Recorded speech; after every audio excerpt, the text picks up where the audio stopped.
નમસ્કાર, હું છું પરવીન પઠાણ અને ગુજરાતી વાત પ્રોગ્રામમાં તમારું સ્વાગત કરું છું। આજે આપણે આપણા આ પ્રોગ્રામમાં જાણીશું કે આપણા ગુજરાત રાજ્યમાં દિવસ દરમિયાન કઈ કઈ ઘટનાઓ બની છે અને કેવી રીતે બની છે, કયો છે સોશિયલ મીડિયાનો હોટ ટોપિક મુદ્દો। તે સમગ્ર જાણકારી વિસ્તારપૂર્વક આપણા આજના આ પ્રોગ્રામમાં આપણે નિહાળીશું। તો ચાલો જાણીએ અને નજર કરીએ શરૂઆતના મુખ્યના વિશેષ સમાચારો પર। ખ્યાતિ જેવો ખોફનાક કાંડ, એક માણસ બબ્બે વાર મર્યા અને વીમા કંપનીઓનો 100 કરોડનો ચૂનો લગાવ્યો। હરિયાણામાં ખેલાયો ખૂની ખેલ, તો બીજી બાજુ ભાજપને મળશે નવા પ્રદેશ પ્રમુખ પાટીલનો વિદાયનો સંકેત। ભાજપ પ્રદેશ અધ્યક્ષે કહ્યું, મારી વિદાય વસમી નહીં, જીત સાથે નક્કી કરી જેને તક મળે તેને એડવાન્સમાં અભિનંદન આપું છું। તો બીજી તરફ હજીરાની કંપની સાથે એમઓયુ વિના જ કરોડોનું ટેન્ડર બહાર પાડ્યું હતું। પાણી સપ્લાયના ભાવ પણ બારોબાર ફિક્સ કરી દીધા હતા। તો બીજી તરફ સુરતના લિંબાયતમાં જમાઈને બદનામ કરવા માટેના ખોટા પેમ્પલેટ છપાવનાર આચાર્ય સસ્પેન્ડ કરાયું। શિક્ષણ સમિતિની શાળાના આચાર્ય શેખ સુલેમાન સામે પોલીસ ફરિયાદ બાદ ધરપકડ થઈ। તો બીજી તરફ ઉધના ઝોનની આંખો ખુલી, શહેરની ખાડીઓમાં ગેરકાયદેસર કનેક્શન આપીને કેમિકલ યુક્ત પાણી ઠાલવતા 42 એકમોને સીલ કરાયા।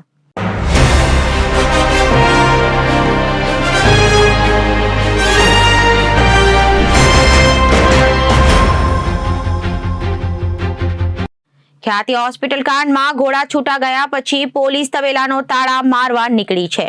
જેની સામે ગુનો દાખલ થયો છે તેમાંથી માત્ર ડોક્ટર પ્રશાંત વજીરાણી જ ઝડપાયો છે, જ્યારે બાકીના મોટા માથા ફરાર છે। હવે પોલીસ આરોપીઓના બંગલા અને ફ્લેટમાં જઈને સર્ચ કરી રહી છે। મુખ્ય આરોપીઓની ભાળ મળતી નથી, પણ આ બધા વચ્ચે ક્રાઇમ બ્રાન્ચની મહત્વની કડી મળી છે। ગાંધીનગરમાં આરોગ્ય વિભાગના 3 ડોક્ટર ક્લેમના રૂપિયા સરકારી પોર્ટલમાંથી ધડાધડ પાસ કરાવી દેતા હતા અને હવે તે ક્રાઇમ બ્રાન્ચના રડારમાં આવી ગયા છે।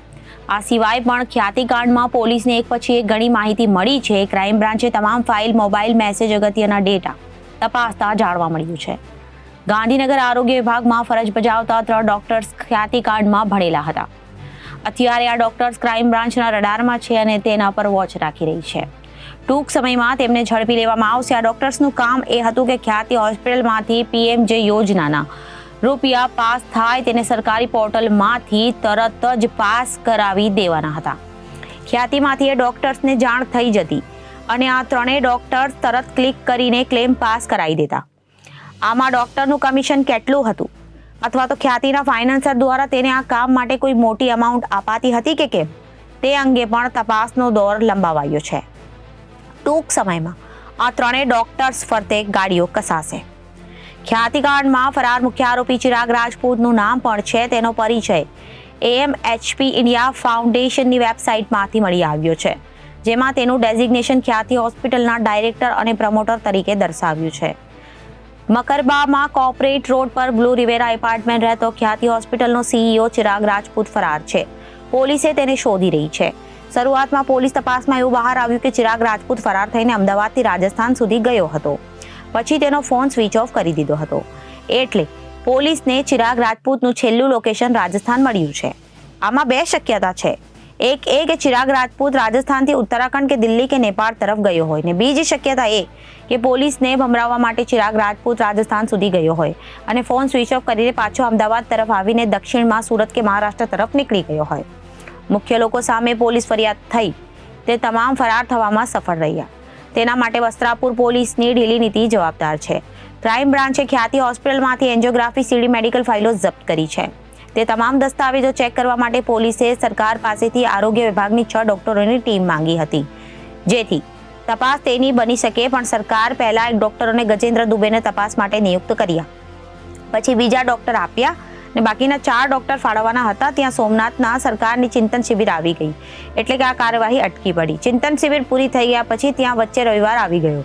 સોમવારે સરકાર બાકીના ડોક્ટર ફાળવે તો ફાળવે, નહીતર વાત મંગળ અથવા તો ભૂત પર જઈ શકે તેમ છે। વાવ વિધાનસભાની પેટા ચૂંટણી બાદ હવે ભારતીય જનતા પાર્ટીના પ્રદેશ સંગઠનના માળખામાં ધરતમ ફેરફારના સંકેત મળી રહ્યા છે। આ સંકેત પ્રદેશ અધ્યક્ષ આર પાટીલ દ્વારા જ આપવામાં આવ્યા છે। વાવ પેટા ચૂંટણીમાં જીત બાદ સુરતમાં એક કાર્યક્રમમાં સંગઠનમાં ફેરફાર અંગેની વાત કરતા સૌ ચોંકી ઉઠ્યા હતા। સાથે જ પાટીલે પોતાની વિદાયના સંકેત આપ્યા હતા। મેં 2 વાર રજૂઆત કરીને કોઈને જવાબદારી સોંપવી જોઈએ। મને લાગે છે કે ઝડપમાં આપણે નિર્ણય તરફ જઈ રહ્યા છે. નવા સંગઠનની શરૂઆત કરવાની સૂચના એમને મળી હતી. જેમ કે તક મળશે એમને એડવાન્સમાં અભિનંદન આપું છું અને જેમણે મારી સાથે કામ કર્યું તો તે બધાનો આભાર વ્યક્ત કરું છું. ભાજપના પ્રદેશ અધ્યક્ષ તરીકે સી.આર. પાટીલની વરણી થઈ ગયા બાદ 3 વર્ષ માટે તેમને પ્રમુખ તરીકેની જવાબદારી આપવામાં આવી હતી. પરંતુ ભાજપના બંધારણ મુજબ 3 વર્ષ બાદ પણ તેમને વધુ કામ કરવાની પ્રદેશ અધ્યક્ષ તરીકે તક મળી હતી. તેમના નેતૃત્વમાં ભાજપને વિધાનસભા, જિલ્લા પંચાયત, તાલુકા પંચાયત અને કોર્પોરેશનમાં ઐતિહાસિક પ્રદર્શન કરીને ભવ્ય વિજય અપાવ્યો હતો. ખાસ કરીને ગત વિધાનસભા જે પ્રકારે સી.આર. પાટીલના નેતૃત્વમાં ભાજપે જીત હાંસિલ કરી તે અત્યાર સુધી રહેલા પ્રદેશ અધ્યક્ષના નેતૃત્વમાં મળેલી સૌથી મોટી જીત હતી, જેને કારણે સી.આર. પાટીલનું સંગઠનાત્મક રીતે પાર્ટીમાં ખૂબ જ મહત્વ વધી ગયું છે. જો કે હવે જાણે લોકસભાની ચૂંટણી બાદ વાવની પેટા ચૂંટણીની રાહ જોવામાં આવી રહી છે અને હવે ભાજપના પ્રદેશ સંગઠનમાં મોટા ફેરફારની જાહેરાત ટૂંક સમયમાં થવા જઈ રહી છે. વધુમાં તેમણે જણાવ્યું કે પોતે મારા 4 વર્ષના કાર્યકાળમાં કહેતો આવ્યો, લગભગ લાગે છે 4.5 તો થઈ ગયા. એક વ્યક્તિ, એક હોદ્દો, એક ઘરમાં એક હોદ્દો, એ હું મારી સામે ઊભો છું. 3 હોદ્દા લઈને બેઠો છું. સાંસદ સી.આર. પાટીલ એટલે કે કેબિનેટ મિનિસ્ટર પણ છું, પ્રદેશનો અધ્યક્ષ પણ છું. મેં 2 વાર રજૂઆત કરી કે કોઈને જવાબદારી સોંપવી જોઈએ, પણ હવે મને લાગે છે કે ઝડપમાં આપણે નિર્ણય તરફ જઈ રહ્યા છીએ. ઘણા બધા નવા સંગઠનની શરૂઆત કરવાની સૂચના અમને મળી છે, એટલે નવી જવાબદારીઓ સાથે નવા યુવાનો સાથે આપણે આગળ વધવાના છીએ. જેમને તક મળશે એમને એડવાન્સમાં અભિનંદન આપું છું અને જેમણે મારી સાથે કામ કર્યું તે બધાનો આભાર પણ વ્યક્ત કરું છું. હજીરાના ઉદ્યોગોને ટ્રીટેડ પાણી આપવાના કાર્યપાલક ઇજનેર કેતન દેસાઈના કૌભાંડમાં નવો ઘટસ્ફોટ થયો છે. કેતન દેસાઈ અને ગ્રીન ડિઝાઇન કન્સલ્ટન્સીએ ભેગા મળી કોન્ટ્રાક્ટર એન્વાયરોને 900 કરોડનું ટેન્ડર મળી જાય તે માટે સમગ્ર કારસો ઘડ્યો હતો. નિયમ મુજબ હજીરાની એમએનએસ કંપની અને પાલિકાઓ વચ્ચે ટ્રીટેડ પાણી આપવાના એમઓયુ સાઇન કરવાના હતા, પરંતુ આ પ્રક્રિયાને નેવે મૂકીને કેતન દેસાઈએ એમઓયુ સાઇન કર્યા વિના ટેન્ડર ખોલી નાખ્યું હતું.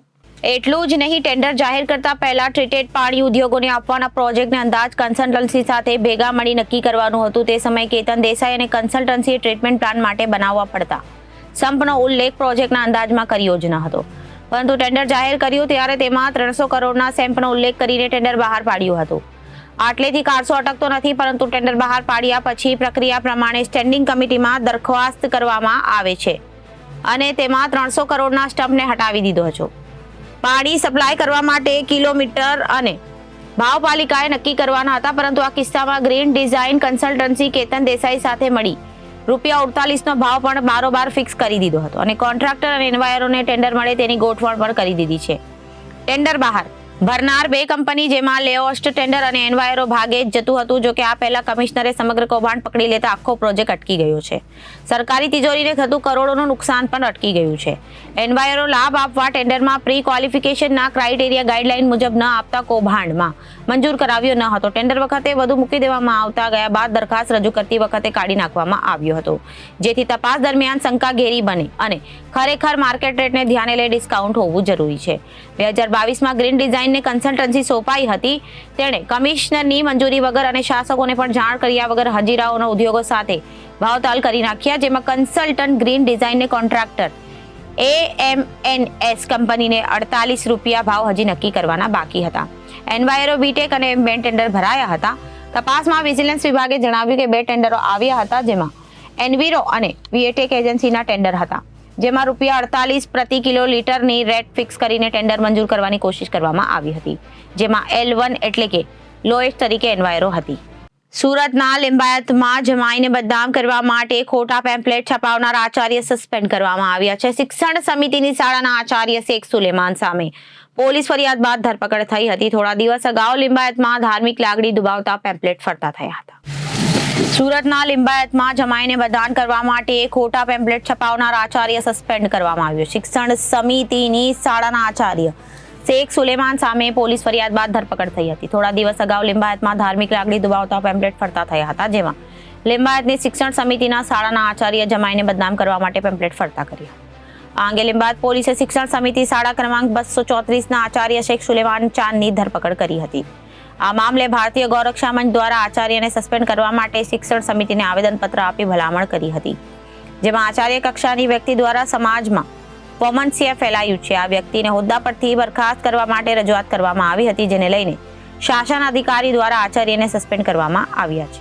શિક્ષણ સમિતિના આચાર્ય એવા 234ના આચાર્ય સુલેમાન શેખ ચાંદ કે જેમને હિન્દુ વિરુદ્ધ પત્રિકા છપાવી હતી અને તે પણ શાળાના કોમ્પ્યુટર દ્વારા એ છાપવામાં આવી હતી અને એના અંગે હિન્દુ સંગઠનો દ્વારા જે ફરિયાદ કરવામાં આવી હતી એની તપાસ કરીને લિંબાયત પોલીસ સ્ટેશનમાં એમના વિરુદ્ધ FRI દાખલ થઈ હતી અને ત્યારબાદ એમને જેલ કસ્ટડીમાં મૂકવામાં આવ્યા હતા અને શિક્ષણ સમિતિના નિયમ મુજબ કોઈપણ આચાર્ય કે શિક્ષક 48 કલાકથી વધારે કસ્ટડીમાં રહ્યા હોય તો એને સસ્પેન્ડ કરવાના થાય છે અને આના કારણે એ 72 કલાક કસ્ટડીમાં રહ્યા હતા તો એમને શિક્ષણ સમિતિ દ્વારા સસ્પેન્ડ કરવામાં આવ્યા. સુરત શહેરની ખાડીઓમાં કેમિકલયુક્ત પાણીનો નિકાલ ખૂબ મોટા પ્રમાણમાં થયા હોવાનું ફરિયાદ સતત મળતી રહે છે, પરંતુ અધિકારીઓને ગંભીરતાથી લેતા નથી. કરોડો રૂપિયાનો ખર્ચ કરીને ખાડી સાફ કરાવવામાં આવે છે. વરસાદી લાઇનમાં કરવામાં આવેલા ગેરકાયદેસર કનેક્શનનો સંદર્ભે હાથ ધરવામાં અભિયાનમાં 105 સંસ્થાઓને નોટિસો આપવામાં આવી હતી, જ્યારે 42 ડાઇંગ, પ્રિન્ટિંગ સહિત પ્રોસેસિંગની હાઉસોને સીલ કરવામાં આવ્યા હતા.